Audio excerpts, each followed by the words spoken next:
दोनों मिलके सरकार चला रहे हैं, इसमें दिक्कत कहाँ। चलाएं, दोनों को हराने की तैयारी हम लोग कर रहे हैं। सर आज का जो बैठक हुआ वो सर, इसे देखिए, हम लोग स्पष्ट तैयारी है। भारतीय जनता पार्टी नीतीश और लालू मुक्त बिहार बनाना चाहती है। बिहार की जो सनातनी जनता है ना, वो इन लोगों को ऐसा धोबिया पाट मारेगी कि इनको दुर्गा जी ही नहीं, इनको नौ दुर्गा याद आ जाएगी। ऐसे दल के नेता जिसकी एक भी सीट बिहार में विगत लोकसभा के चुनाव में नहीं थी और वो भारतीय जनता पार्टी के बारे में टिप्पणी कर रहा हो, इससे बड़ा कोई राजनीतिक हास्य नहीं हो सकता है। आरजेडी को तो जीरो से शुरू करना है। हम तो 16 हैं, 40 जीतेंगे। अब जात पात नहीं, अब लोग विकास के नाम पे वोटिंग करेगा। आने वाला दिन में 40 के 40 लोकसभा जीतेंगे और विधानसभा में भी हमारी सरकार बनेगी। नमस्कार, मैं हूं सागर कुमार और भारत लाइव देख रहे हैं आप। देखिए, हम भारतीय जनता पार्टी के मुख्य द्वार पर खड़े हैं और हमारे ठीक पीछे आप देख रहे हैं गाड़ियों का पूरा जमात लगा हुआ है। पूरे जो बिहार के पदाधिकारी हैं, जो कार्यकर्तागण हैं, वो लोग भारतीय जनता पार्टी की जो बैठक चल रही है, सांगठनिक बैठक लगातार कई दिनों से चल रही है और आज चूँकि संगठन मंत्री आए हुए हैं, इसको लेकर एक बड़ी बैठक भारतीय जनता पार्टी ने तमाम जो पार्टी के जो सांसद हैं, जो विधायक हैं, तमाम लोगों के साथ एक बड़ी बैठक कर रहे हैं। अभी कुछ लोग इस बैठक से बाहर निकले हैं। लगा देखिए, जनक जी भी जा रहे हैं। जनक जी से हम बात करने का प्रयास करेंगे। तमाम जो बिहार में सर आज के बैठक में क्या कुछ चर्चाएं हुई?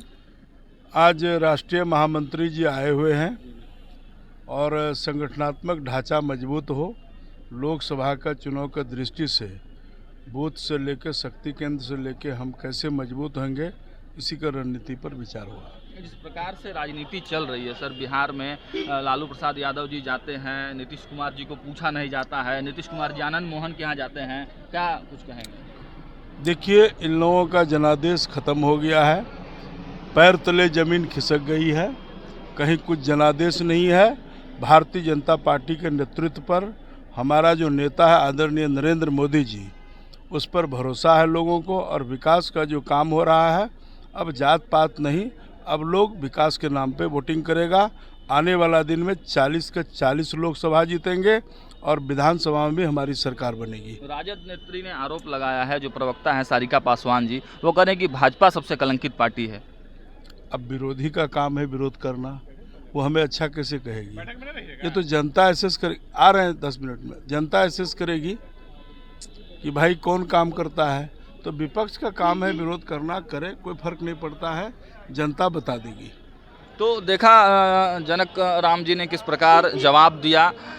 अब देखिए, तमाम जो पदाधिकारी हैं, जो सांसद हैं, जो विधायकगण हैं, प्रसाद यादव जी जो नीतीश कुमार का नाम तक नहीं लेते हैं और इस प्रकार नीतीश कुमार जी अब गए हैं उनके गांव, आनंद मोहन के गांव, तो क्या कुछ राजनीति चल रही है? लग रहा है नीतीश कुमार को दरकिनार किया जा रहा है। दोनों मिलके सरकार चला रहे हैं, इसमें दिक्कत कहाँ। चलाएं, दोनों को हराने की तैयारी हम लोग कर रहे हैं। सर आज का जो बैठक हुआ वो सर, इसे देखिए, हम लोग स्पष्ट तैयारी है। भारतीय जनता पार्टी नीतीश और लालू मुक्त बिहार बनाना चाहता है। कोई नीतीश युक्त बिहार नहीं बनेगा, नीतीश मुक्त और लालू मुक्त बिहार बनेगा। लेकिन नीतीश जी तो लगातार डोरे डाल रहे हैं सर आप। चलिए, छोड़िए। तो देखिए, सम्राट चौधरी जी ने कह दिया है कि नीतीश मुक्त, नीतीश युक्त अब सरकार नहीं बनाएंगे, नीतीश को छोड़कर सरकार बनाएंगे। मिथिलेश तिवारी जी हमारे साथ हैं, सर बात करेंगे। सर दुर्गा जी को काल्पनिक बता दिया है राजद के नेताओं ने, क्या कहेंगे? राजद के नेताओं को इस सबसे कोई मतलब है? ये तो जालीदार टोपी और चूड़ीदार पैजामा में सब पागल है। इन लोगों को, बिहार की जो सनातनी जनता है ना, वो इन लोगों को ऐसा धोबिया पाट मारेगी कि इनको दुर्गा जी ही नहीं, इनको नौ दुर्गा याद आ जाएगी। सर जो राजनीति अभी चल रही है, नीतीश कुमार जी को अब राजनीतिक गलियारे में चर्चा हो रही है कि जिस प्रकार कल नीतीश कुमार का नाम नहीं लिया गया मंच से, तो क्या नीतीश कुमार जी उपेक्षित महसूस कर रहे हैं? नीतीश कुमार का नाम अब कहीं रह गया है क्या? कोई होशियार आदमी होगा वही उनका नाम नहीं लिया होगा। अब उनका कहीं नाम उम है नहीं। कुछ दिन के बाद आप प्रचार देखिएगा, टेलीविजन पर चलता है, ढूंढते रह जाओगे, वही हाल हो जाएगा। आनंद मोहन के गाँव गए हैं सर, जाने दीजिए उनको, वो किसी के गांव जाए कोई न्यूज बनने वाला है अब, और उससे कोई लाभ होने वाला है? कुछ नहीं होने वाला। तो देखिए मिथिलेश तिवारी ने भी कह दिया है कि अब कुछ होने वाला है, नीतीश कुमार का नाम भी नहीं बचा। लगातार जो आक्रामक रुख अख्तियार किए हुए हैं भारतीय जनता पार्टी के जो नेता हैं, लगातार आक्रामक रुख अख्तियार किए हुए हैं। देखिए उन्हें कह दिया है कि भारतीय जनता पार्टी केवल बिहार में एक सीट जीतेगी, बाकी पे कुछ कहा नहीं जा सकता है। क्या कहेंगे? आरजेडी की तो एक भी सीट नहीं है अभी। आरजेडी को तो 0 से शुरू करना है। हम तो 16 हैं, 40 जीतेंगे। सर आज का जो बैठक था उसमें क्या कुछ वो एजेंडों पार्टी के स्थानीय लोग बताएंगे। हमको इतना ही कहने को अधिक है। तो देखा आपने कि किस प्रकार से शहनवाज हुसैन ने ये बातें कही कि 40 के 40 सीट जीतेंगे हम लोग। और भी तमाम जो नेता हैं वो आप देख पा रहे हैं, सम्राट चौधरी जी भी यहाँ पर हैं। आप देखिए कि किस प्रकार से जो मीटिंग है वह टूटा है और तमाम जो बड़े नेता हैं वो अब किस प्रकार से मंत्रणा कर रहे हैं। देखिए मीटिंग अभी अभी टूटी है। एक बड़ी लंबी मीटिंग चली, सुबह से ये मीटिंग चल रही थी और तमाम जो नेता हैं, इस जो सांसद हैं, जो विधायक हैं, इस मीटिंग में आए हुए थे। और आज हम लोग सम्राट चौधरी जी भी यहाँ पहुँचे। तमाम जो दल के नेता थे, बड़े पदाधिकारी थे, वो लोग आए हुए थे। आया है कल डेहरी के जो विधायक हैं राजद के, उन्होंने दुर्गा माता को काल्पनिक बता दिया है। देखिए, इंडी महागठबंधन के जितने भी अलग अलग राजनीतिक दल हैं, लगातार ये सनातन धर्म और हिंदुओं पर नकारात्मक टिप्पणी करके हिंदू देवी देवताओं को और हिंदू समाज को अपमानित करने का काम नियोजित ढंग से कर रहे हैं। आपने देखा होगा कि महागठबंधन की सरकार के शिक्षा मंत्री ने किस प्रकार से रामचरितमानस पर लगातार टिप्पणियां की। आपने देखा कि राष्ट्रीय जनता दल के नेता दुर्गा माता पर नकारात्मक टिप्पणी की। और दुर्गा माता तो आप जानते ही हैं कि वो महिषासुर का संहार हर युग में करती है। तो इस तरह के बयान देने वाले नेताओं का भी राजनीतिक संहार दुर्गा माता शीघ्र ही करने वाली है। इनका नामो निशान मिटने वाला है। महिषासुर को राजा बता दिया है सर, उनको नायक बना दिया है। नहीं, वो तो इनको आगामी 2024 और 2025 में कौन राजा है कौन महिषासुर है सब पता चल जाएगा। लालू प्रसाद यादव जो कल मंच से कह रहे थे कि भारतीय जनता पार्टी को केवल एक पटना का सीट मिल पाएगा बड़ी मुश्किल से, बाकी सभी जगह उनकी जो गठबंधन है वो ले जाएगी। देखिए, मुझे तो हंसी आती है। उनको तो इतना तो पता है ही कि 2019 में उनके पास कितनी सीटें थी, एक भी सीट नहीं थी।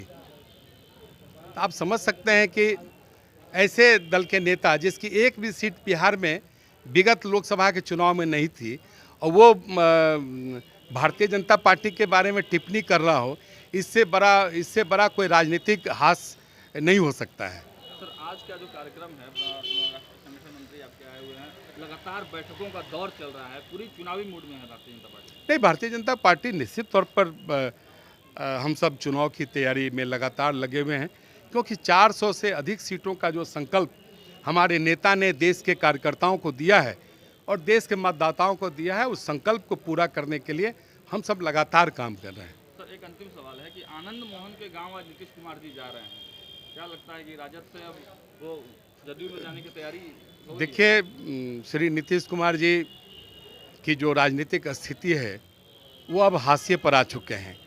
अब आनंद मोहन जी के गांव में जाएं या किसी भी नेता के गांव में जाएं, बिहार की जनता उनको नकार चुकी है और जिस राजनीतिक दल के साथ उन्होंने समझौता करके महागठबंधन की सरकार बिहार में बनाई है, वही राष्ट्रीय जनता दल इनको ग्रास शीघ्र ही करने जा रहा है। तो देखा आपने तमाम तरह के जो बयानबाजियां हैं, जो भारतीय जनता पार्टी के जो बड़े जो नेता हैं वो निकले हैं बैठकों से। तो तमाम तरह का जो देखा कि किस प्रकार से राजद पर, जदयू पर, नीतीश कुमार पर प्रहार किया। सम्राट चौधरी जो प्रदेश अध्यक्ष है बीजेपी के, उन्होंने अब नीतीश युक्त सरकार बनाने की घोषणा कर दी है, नीतीश मुक्त सरकार बनाने की घोषणा कर दी है। बोला है कि अब नीतीश कुमार जी के साथ हम कोई भी सरकार आगे आने वाले भविष्य में बनाने वाले नहीं हैं। और देखिए कि ये अटल सभागार है और अटल सभागार में तमाम सुबह से ही बैठकों का दौर जो है चल रहा था। तमाम जो सांसद थे, विधायक थे, वो यहाँ पर आए हुए थे और बैठक चल रही थी। एक राउंड का जो बैठक है, जो सांसदों का बैठक है, वो अभी अभी खत्म हुआ है और अब दूसरे राउंड का जो बैठक है, अंदर में तमाम जो बड़े जो प्रदेश स्तर के जो नेता हैं, नंद किशोर यादव जी हैं, विजय सिन्हा हैं, चंद्रवंशी जी हैं, तमाम जो प्रदेश स्तर के जो नेता हैं भारतीय जनता पार्टी के, अब उनके बैठकों का दौर जो है अब शुरू हो गया है। अब ये बैठक लगभग 1 से 1.5 घंटे और चलेगी। अब देखते हैं कि इस बैठक जो हो रहे हैं, जो बीजेपी के जो राष्ट्रीय महामंत्री आज आए हुए हैं, उन्हीं को वही जो है इस बैठक को लेने के लिए आए हुए थे। तो तमाम तरह के जो राजनीतिक गलियारे में जो चर्चाएं चल रही हैं, इन बैठकों को लेकर भारतीय जनता पार्टी चुनावी मूड में पूरी तरीके से आ गई है। अब देखना यह होगा कि भारतीय जनता पार्टी की अगली रणनीति क्या होगी, क्योंकि नीतीश कुमार जी सीधे सीधे मंचों से अब भारतीय जनता पार्टी को मतलब अपने पाले में करने के लिए वो मतलब एक तरह से प्लान बना रहे हैं, और राजद भी एक तरह से उनको दरकिनार करते हुए नजर आ रहा है। जिस प्रकार कांग्रेस और राजद ने मिलकर नीतीश कुमार को दरकिनार किया है, राजनीतिक गलियारों में चर्चाएं काफ़ी तेज हो गई हैं। भारतीय जनता पार्टी की आगे की रणनीति क्या होती है, देखने वाली बात होगी। खबरों में बने रहने के लिए देखते रहिए भारत लाइव। बहुत बहुत धन्यवाद। अगर ये वीडियो पसंद आई और वह बिहार के राजनीति और बिहारियत से सरोकार रखेनी तो सब्सक्राइब बटन दबा के चैनल के सब्सक्राइब कर ली। ओजे एगो घंटी बा, ओकरा बटन दबा देला से कुल सटीक और मारक खबर रुआ मुफ्त में मिल जाई। अगर रुआ पत्रकारिता के हमनी के नया प्रयोग में सहयोग कर चाहतानी तो ज्वाइन बटन दबा दी। पेटीएम नंबर नोट कर ली 9386816700। धन्यवाद।